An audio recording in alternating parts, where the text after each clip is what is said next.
What's up, guys? This is John Fox here. Welcome back to another episode of Megaman X. Last episode I beat half of the bosses, and now I am going for this guy. So this is Spark Mandrill. And for those of you who don't know, a mandrill is a type of monkey. I don't know why I just said it like that. And oh yeah, also I got most of the upgrades already. It's gonna be a while till I get the chest piece though, because I do Chameleon last. Oh god, it's dark. My screen contrast isn't very good, so this stage is gonna be a bit of a pain, but I think I know it well enough that I can navigate. So yeah, that's how you get the E-Tank here, and it's literally impossible any other way. I mean, I've yet to find another way to get it. Which is why I go through Kuanger's stage before this, even though I don't have his weakness. Which is fine. Okay, now these things. Okay. Oh, let's see. Spark Mandrill. His Japanese name is Supaku Mandorira. Spark Mandriller.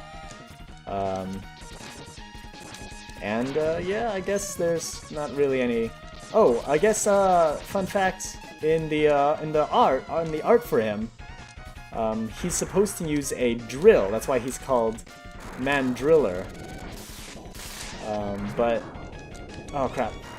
But I guess the way they actually programmed him, the way they actually programmed him, he doesn't use a drill, which is fine. I mean, it's not like it's not much of a difference. Oh, by the way, this mini-boss, I don't know what it's called, but if you beat Storm Eagle before you come here, the mini-boss right there can't use his little electric shot thingy, and so he becomes notoriously easy.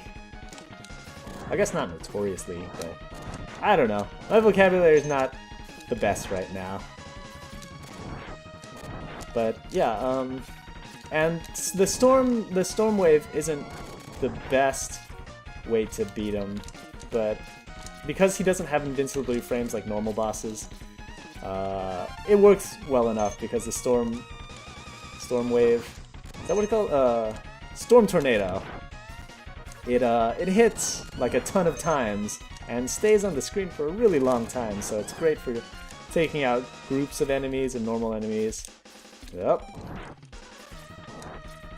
I'm almost at the end of the stage already. So, let's see if I can at least beat the other 4 bosses in this episode. Now that I have the dash boots, this should be fairly quick. Now, Spark Mandrill. If you have the shotgun eyes, he is probably the easiest boss of all time. And if you don't know why, you will see in a second. Boop! Yep. You can just freeze him over and over again. Oh! Yeah! There's actually a way, you can actually do damage more damage if you time it correctly. But I just want to get through this. There you go. That was easy.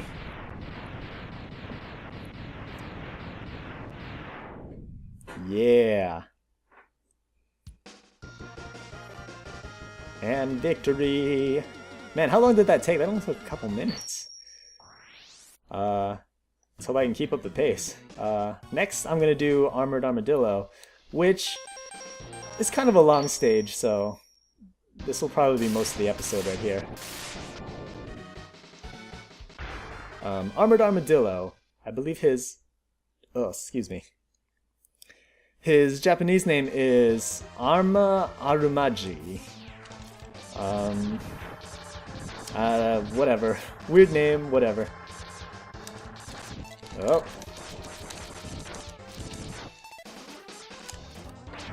Now, yeah, I mean, this stage is kind of long, but you get through parts of it really quickly because of those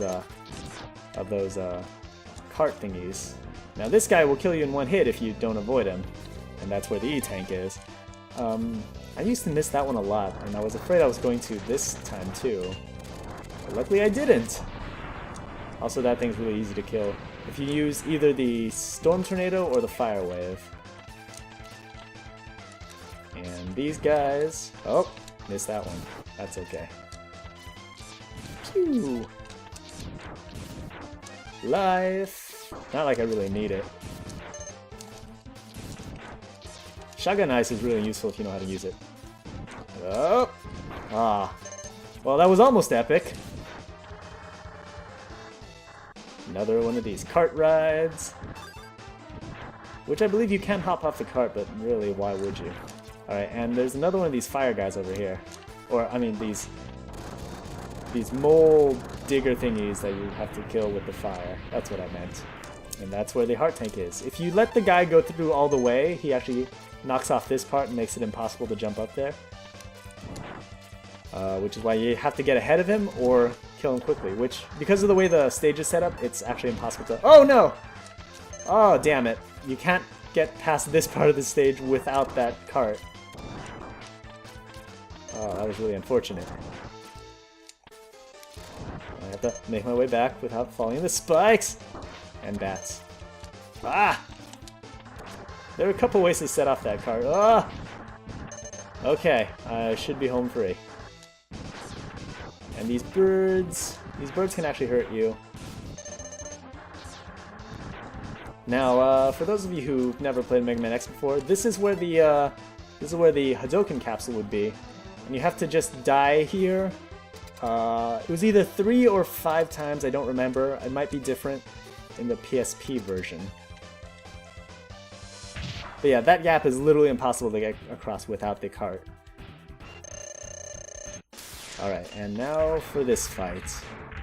The great part is if you have the electric spark, boosh, you can knock off his armor and then he becomes vulnerable whether he's rolled up or not. Or even when he's rolled up. Ah! And the charge doesn't do that much more damage to him, but I guess it's useful. And he's done. Actually, you know, looking at X now, he kind of looks better without the huge honking chest plate. But I mean, whatever. If you don't know, the chest plate halves all damage. And there's not really a need to explain what all the parts do. The helmet part does, it can break bricks, and that's kind of it. I think in the later games it's a little more useful. Like I believe in X3 you can use it to identify what items you've missed. So that's useful. But I mean, if you're a seasoned Megaman X player and you already know everything, there's not really a need for that. Most people get that last because it it does a little overlay thing at the beginning of the level and it slows down their game time. Or their run-through time. Ah! Oh, by the way, this is Launch Octopus. Probably one of the harder bosses, I think. These guys are annoying. These submarine guys. You could beat them with either the Storm Tornado, or the Rolling Shield. I think it actually does a lot more damage to them. But I want to save the Rolling Shield because it's Octopod's weakness. Oh, these guys. Oh yeah, his Japanese name, Launch Octopus's Japanese name is Rancha Octopadudo. So, in Mega Man, it was either X5 or X6, where they actually have conversations before each boss fight. Oh, that was easy. They actually have conversations before each boss fight, and I believe there was actually a mistranslation where they called him Octopod instead of Octopus. To get the heart here, you just have to take down this thing, by the way. Whoosh. Yeah. Those spikes right there can still kill you, by the way. Now you have to go through this guy, which, if you just shoot right there... Oh. Oh, damn it! My screen saver came up. That's really embarrassing. Okay, oh, now I have to fight this guy again! Damn it! Oh, I really should prepare myself better when doing these things. Well, I guess that comes with experience. Oh, by the way, if you didn't notice, between this guy and the last submarine thing I fought, I shot off the headlight thing. And I don't know if it actually does anything, because I've always shot it off super quick. But I believe it disables one of his attacks. But I mean, it's not like he's that much of a threat anyway. Those falling missile thingies are a pain though, because they oh, look, I one-hitted him this time. God damn it. Oh, look at all those items. Alright, well, it doesn't matter. Here's the heart. And now my health bar is the same as my weapon energy bar. That's super nice. I believe here you get another one of those serpent things, and if you... I should have started charging before, but if you hit him... Oh, there he is. Hit him right here.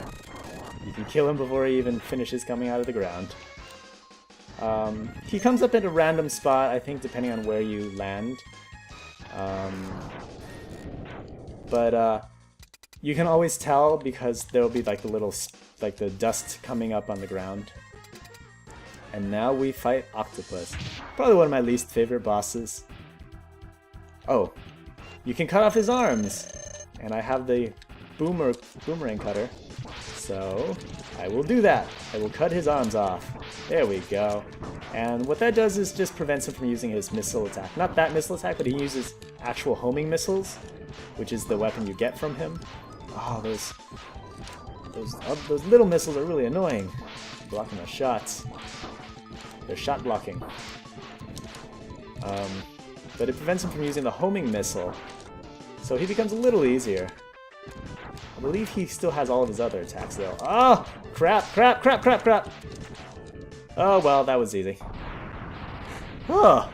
Yeah, I know all of Octopus's patterns, but that doesn't mean I'm good at dodging them. And, I mean, the fact that you're underwater and that you can jump higher helps a lot. But, I don't know. I'm just not good at this!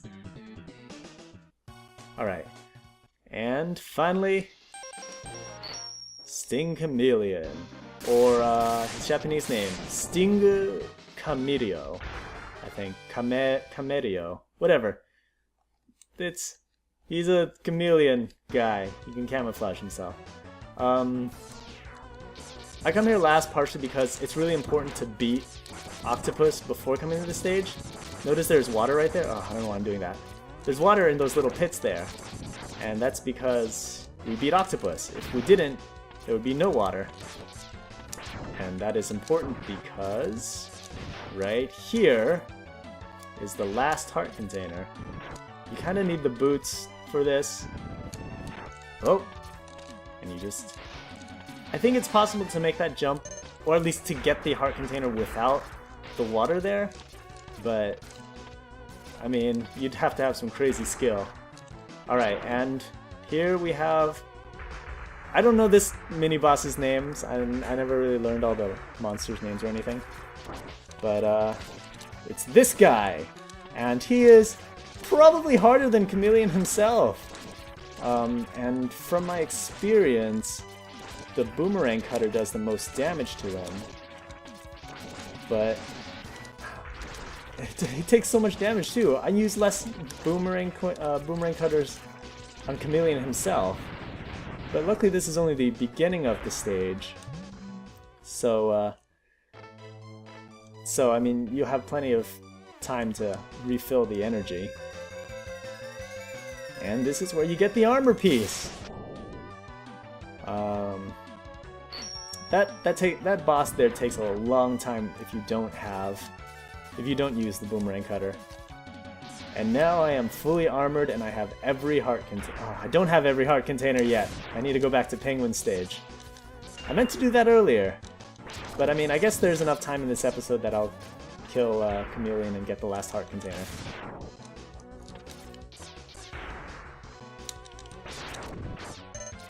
Move in, move in. I know if you dash fast enough, you can dodge most of those guys.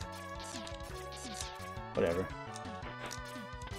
Close call, close call. Life. Not that I need it. I don't think I've died yet, have I? I don't think so. Even against the tough bosses. I'm getting close! Very close. The dashing, the extra damage while dashing does also apply to the armor ride. So, you know, dash while attacking. It helps. Oh, I'm gonna get that. Oh.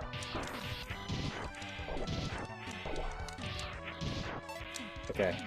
I want to make sure I refill my boomerang cutter before I head back or head into the room. Okay.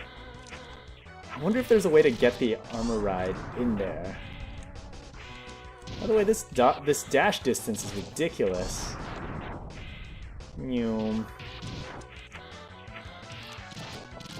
Oh, okay. Oh man, these guys aren't dropping anything. I hope this won't take too long. If it does, I'll edit that out. I really thought I'd have more. Actually, I might be able to defeat Chameleon on just this. Alright, let's see. If this guy doesn't drop it out. Okay, good. This is good enough. Ah, damn it. In we go. Chameleon's easy if you can get him into a pattern. And hopefully you'll see that pattern here in a bit. Here he comes. Oh boy! I like his design. I think Chameleon's one of the cooler ones, right under Storm Eagle. Oh, crap! Okay, this is the pattern. Just back and forth.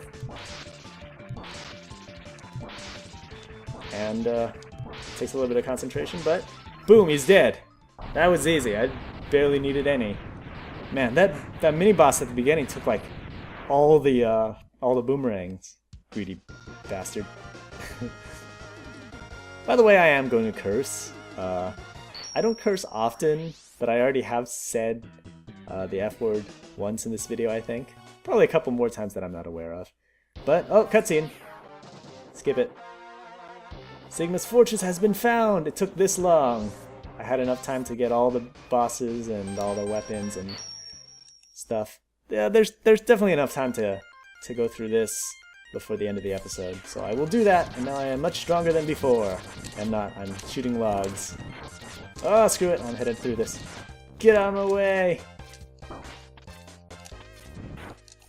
Ah! I'm taking a lot of unnecessary damage. Luckily, this isn't a speed run.